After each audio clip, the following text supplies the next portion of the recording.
Avez-vous un animal domestique chez vous? Un chat ou peut-être un chien? Si vous avez un chat à la maison, il est très probable que celui-ci ait déjà fixé un point précis, sans bouger, les pupilles dilatées à leur maximum, malgré une luminosité diurne. Ce comportement revient souvent dans les débats concernant l'existence d'entités ésotériques, entre autres. Les animaux se comportant comme si un intrus avait pénétré votre domicile lors de rituels d'invocation est un autre point souvent avancé comme élément de preuve. Ce qui est certain, c'est que les animaux perçoivent infiniment plus de choses que nous, et que, quelles que soient nos croyances vis-à-vis des esprits, ces attitudes de nos amis félins mettent le doute à énormément d'entre nous. Le chat de ma fiancée, Duchesse, n'a pas fait exception à la règle. Elle est adorable, très câline, une vraie machine à ronron. Cependant, elle est d'une timidité extrême avec les inconnus. Étant de très petite taille, elle est naturellement méfiante. Je ne prêtais pas attention à ses regards fixes lorsque nous l'avons adoptée, mais il y a quelque temps, elle a commencé à le faire à fréquence plus élevée. À cela s'ajoutaient de temps à autre des grognements et coups de patte dans le vide. Nous avons rapidement conclu que c'était bien trop exagéré comme réaction pour de simples mouches ou autres insectes.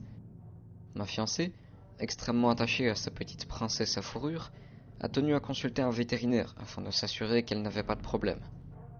Le vétérinaire n'a rien trouvé d'anormal, et pour ma part, je gardais mes doutes sur la présence d'une entité dans notre chez nous, les jugeant fondés sur trop peu d'éléments et ne voulant pas effrayer ma moitié.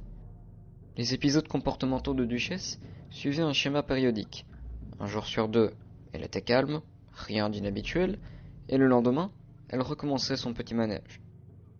D'autres éléments étranges sont venus s'y rajouter à cela, comme le déplacement d'objets habituellement statiques, c'est-à-dire qu'on ne change jamais de place, comme un cadre photo, un oreiller ou encore une lampe de chevet, contrairement à des objets que j'appelle mobiles, comme les clés, le téléphone ou la télécommande, qu'on change régulièrement de place. Et j'ai fini par parler de mes doutes à ma fiancée, laquelle, étant très peu familière à ce monde-là, a bien évidemment rejeté cette hypothèse peu rassurante pour elle. Toutefois, elle a dû se rendre à l'évidence qu'il y avait quelque chose d'inexplicable lorsque Duchesse s'est mise à hurler et cracher de toutes ses forces dans ce qui semblait être nos directions lorsqu'on passait près d'elle. Ma chérie, inquiète pour sa petite princesse et le cœur brisé de ne même plus pouvoir approcher son animal, accepta de faire venir un chasseur de fantômes. Lorsque celui-ci est arrivé, il nous a demandé de sortir de la maison afin de se concentrer un maximum. Nous avons évidemment caché nos objets de valeur afin d'éviter tout vol, et il nous assura que son nettoyage ne devrait pas prendre plus d'une heure. Duchesse, elle, était encore à l'intérieur de la maison. Nous avons attendu devant chez nous pendant 2 bonnes heures avant de sonner à la porte. Aucune réponse. Nous sommes donc finalement entrés. Nous avons découvert le chasseur de fantômes au sol, se vidant progressivement de son sang, baignant dans une mare rouge et chaude. Il était lacéré de partout.